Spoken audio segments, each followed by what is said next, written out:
एकीकडे सूर्य आग ओकतोय, उष्णता प्रचंड वाढली आहे, त्यातच पाणी टंचाई निर्माण झाली आहे. याही परिस्थितीत जुन्नर तालुक्याच्या पश्चिम पट्ट्यातील शेतकऱ्यांनी आपल्या शेतामध्ये जांभळ्या रंगाच्या शेवंतीचं उत्पादन घेऊन भरघोस असा नफा मिळवलाय. आपण या ठिकाणी पाहू शकताय, या शेतकऱ्यांनी अगदी डोंगर माळरानावरती हे शेवंतीचं पीक घेतलंय आणि खरं तर इतर पिकांना अगदी कमी बाजारभाव मिळत असताना 10 ते 15 रुपये इतका कमी बाजारभाव मिळत असताना ह्या जांभळ्या रंगाच्या शेवंतीच्या पिकाला मात्र 100 ते 150 रुपयांचा बाजारभाव मिळत आहे.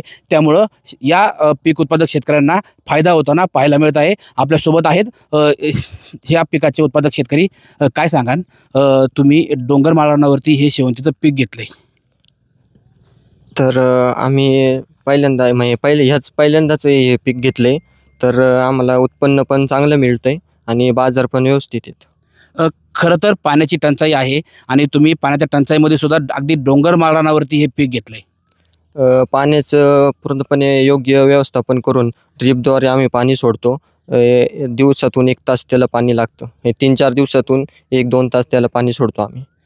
खरं तर इतर फुलं जी आहेत, सफेद शेवंती असेल, बिजली असेल किंवा झेंडू असेल, ह्या फुलांना अगदी 10 ते 15 रुपये किलोला बाजारभाव मिळतोय. मात्र या शेवंतीला 100 ते 150 रुपये किलोला बाजारभाव मिळतोय. हा फरक कशामुळे आहे?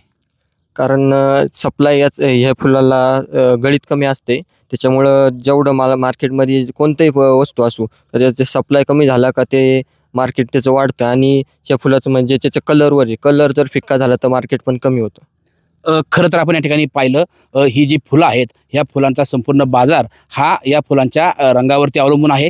जांभळ्या रंगाची फुलं असल्यामुळे याचं विशेष आकर्षण आहे आणि त्यामुळे इतर पिकांना 10 ते 15 रुपये बाजारभाव मिळत असताना या जांभळ्या रंगाच्या शेवंतीच्या फुलांना मात्र 100 ते 150 रुपये प्रति किलोला बाजारभाव मिळत आहे आणि त्यातून शेतकऱ्यांना चांगला नफा होताना दिसत आहे.